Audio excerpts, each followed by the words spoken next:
Integral as a function of parameter में हम discuss करते हैं next question. So next question में आपके पास क्या गिवन है कि अल्फा 0 से बड़ा है, बीटा 0 से बड़ा है।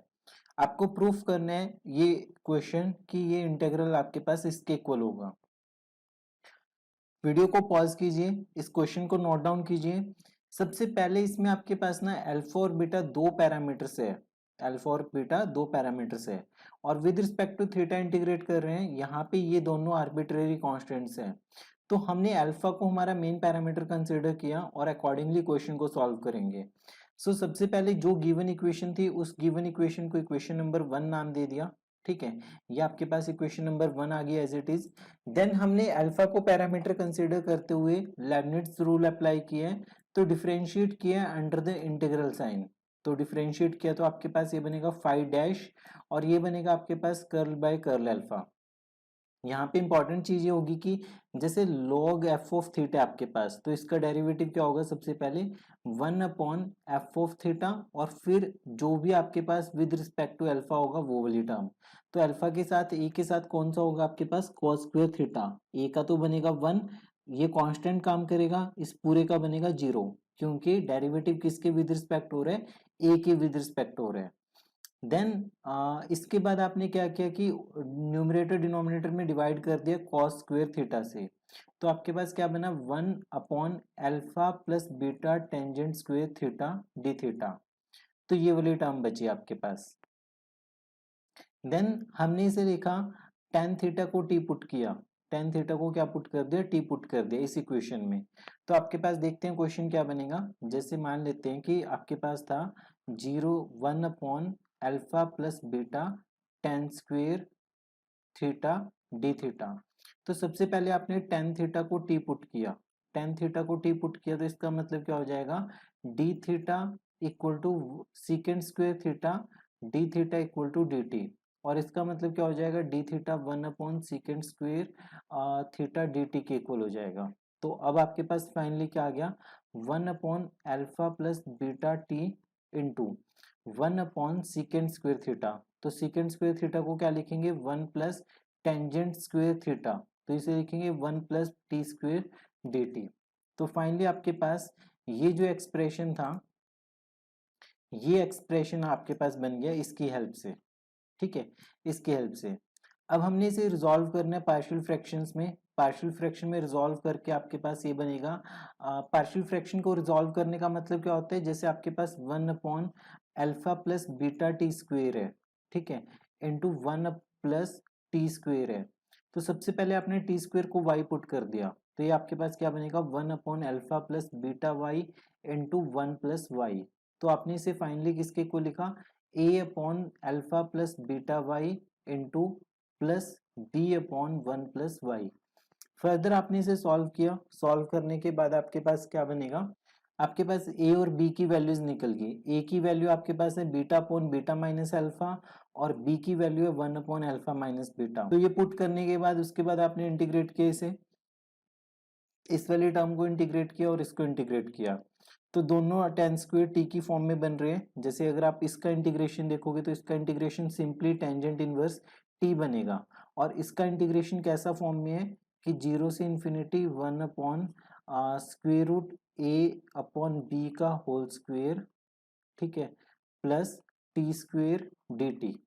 तो ये बनेगा 1 अपॉन ए। 1 अपॉन ए का मतलब square root A upon square root B tangent inverse T upon square root A upon B. आपके पास ये बनेगा, ठीक है। और लिमिट्स सिमिलरली यहाँ पे इन्फिनिटी से 0 जा रही है। सारी लिमिट्स पुट करने के बाद आपके पास ये वाला जो इन्फिनिटी वाली लिमिट है इसकी जगह पाई बाय 2 आ गया और इस वाली टर्म की जगह भी पाई बाय 2। और tan इनवर्स 0 किसके इक्वल होते हैं? 0 के इक्वल। तो ये वाली टर्म ऑटोमेटिकली वैनिश कर जाएगी, खत्म हो जाएगी। तो आपके पास क्या बचेगा? Square root beta minus square root alpha upon beta minus alpha upon square root alpha pi by 2। तो ये बचेगा आपके पास ऑटोमेटिकली। ठीक है, कैसे बचेगा देखते हैं। 1 अपॉन बीटा माइनस अल्फा आपने एज इट इज लिख लिया, पाई बाय 2 कॉमन निकाल लिया, पाई बाय 2 कॉमन निकाल लिया। तो अंदर क्या बचेगा? Square root beta upon square root alpha minus 1। तो पाई बाय 2 आपने लिख लिया बाहर, 1 upon beta minus alpha square root beta minus square root alpha upon square root alpha, तो ये बचेगा आपके पास। ठीक है, फर्दर बीटा माइनस अल्फा को आप कैसे लिख सकते हो, इस वाले टर्म को। सो बीटा माइनस अल्फा को लिखा स्क्वायर रूट बीटा का whole square minus square root alpha का होल स्क्वायर, तो ये बनेगा square root beta minus square root alpha into square root beta plus square root alpha. तो ये वाली टर्म आपके पास, ये वाली, ये बेसिकली ये वाली टर्म इसके इक्वल हो जाएगी, और ये कैंसिल आउट करने के बाद आपके पास फाइनली ये बचेगा। ठीक है, ये बचेगा फाइनली, तो इसमें विद रिस्पेक्ट टू अल्फा आपने इंटीग्रेशन करनी है। ठीक है, तो जब आप विद रिस्पेक्ट टू अल्फा इसकी इंटीग्रेशन करोगे तो आपके पास क्या आएगा, पाई of log of this term.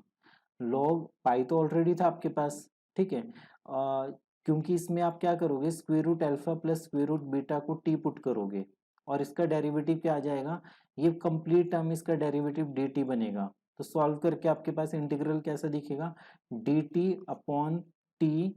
ठीक है, तो इसका हो जाएगा लॉग टी। टी की वैल्यू क्या थी, square root alpha plus square root beta, तो ये टी की वैल्यू थी।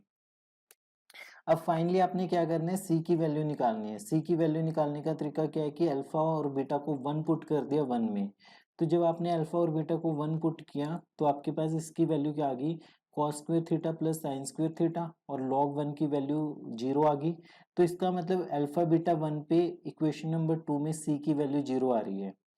ठीक है, और फर्दर फाइव ऑफ 1 कॉमा 1 किसके इक्वल आ गया, पाई लॉग 2 प्लस सी स्क्वायर रूट 2। ठीक है, स्क्वायर रूट 2 होगा ये, नहीं, 1 का स्क्वायर रूट 1 प्लस 1 का स्क्वायर रूट 1, तो ये बनेगा पाई लॉग 2 प्लस सी। ठीक है, 5 1 1 की वैल्यू किसके इक्वल है, 0 के इक्वल है, ये हमने यहाँ से निकाल के पुट की है। तो सी की वैल्यू आ गई माइनस पाई लॉग 2 के इक्वल। सी की वैल्यू माइनस पाई लॉग 2 आपने इसमें पुट कर दी, ये सी की वैल्यू आपने इसमें पुट कर दी, पुट करने के बाद log M minus log N, तो ये बनेगा लॉग एम अपॉन एन।